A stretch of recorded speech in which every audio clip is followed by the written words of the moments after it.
પત્રકાર છે વડોદરાના મેયરને સવાલ કરે છે કે બેન આ વખતે છે વડોદરામાં પાણી તો નહીં ભરાય ને? તો જે મેયર છે એ હા કે ના છે નો સંભળાય એટલું બોલે છે. પત્રકાર છે ફરીથી પૂછે કે હા કે ના, એટલે કે યસ કે નો તો કયો. પણ મેયર છે એમને બેઠા રહીએ છે, પત્રકારો છે એ બધા હસતા રહીએ છે. આવી એક ઘટના બની. હવે જે આગળની વાત છે એ આ ઘટનાને જરાક ભૂલી અને સાંભળજો કે હું કહેવા માંગુ છું કે જો જનતાના ચૂંટેલા મેયર હોય એ જો કોઈ પણ પ્રકારના જવાબ દેવા સક્ષમ ન હોય, જનતાને છોડો કોઈ પત્રકારોને પણ જવાબ દેવા સક્ષમ ન હોય અથવા તો જવાબ આપતા ન હોય, તો જનતાએ જે વિચારવાની જરૂર છે. કારણ કે લોકશાહીમાં જે દરેક નેતાની જે ફરજ પણ છે અને ફરજિયાત પણ છે કે લોકોના પ્રશ્નોના જે જવાબ આપે. અને જો છે કોઈ નેતા છે તમારા પ્રશ્નોનો જવાબ નથી આપતો તો એને છે સત્તા ઉપર રાખવો કે નહીં ને એ છે હવે લોકોએ નક્કી કરવું પડે એવી છે જરૂરિયાત ઊભી થઈ ગઈ છે.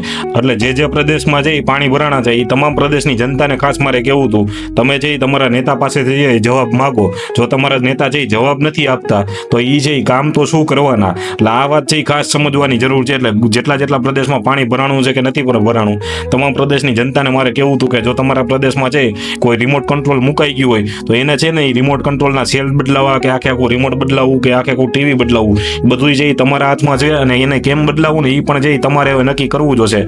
તો જ છે તમારા ઘરમાં છે પાણી નહીં ભરાય. બાકી જે આવી જ રીતે ડૂબતા રહેશો. ધન્યવાદ. જય હિન્દ, જય ભારત.